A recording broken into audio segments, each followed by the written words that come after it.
tayo ng vitamin ng alaga nating mga kambing. Asin at saka molasses. Idol, oh. Molasses yan yung matamis. Ano sila? Pampatakaw. Yung vitamin nila para tumakaw silang kumain. Molasses at asin. Natural. Dito salt natin lake. ilalagay yan mga ka-adventure. Natural salt lake ito. Ito yung salt lake nila. Lalagay niya dito yan, isasabit niya mga ka-adventure. Dito sa bamboo. Yan. Didilaan nila. Didilaan nila dyan sa bamboo. Lalagay niya yan.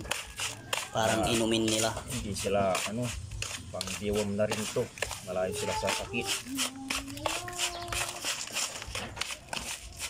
Malakas yung resistensya nila. Bango. Ay ganyan na yan. Hindi nalalagyan ng tubig. Ito parang yung salt lake nila.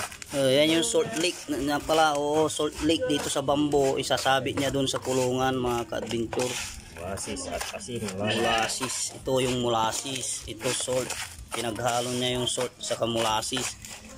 Itong molasses mga ka-adventure, ito yung matamis. Parang siya ng Ang bango mga idol, yung, para siyang kaya gusto.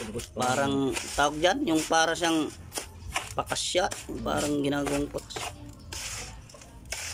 Yan o. Kung gusto ng kambing ko tamabango. Didilaan nila ito tamabango. Tuba, yun yung masamit na tuba. Ito yung molasses galing sa tuba. Parang sa galing sa tuba ata rin yan.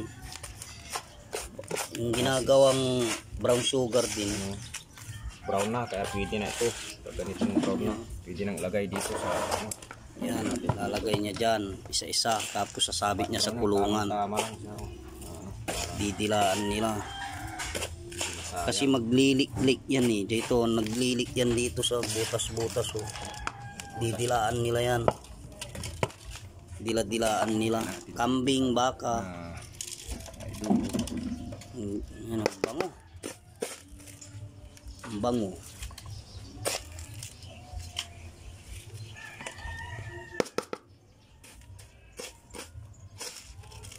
Yan, lalagay niya sa kulungan yan. Sasabit niya mga ka-adventure. Tapos sasabit doon sa kulungan nila. So, yun lang mga ka-adventure. Papakita ko sa inyo pakita ko yan ulit sa inyo paglagay niya sa kulungan.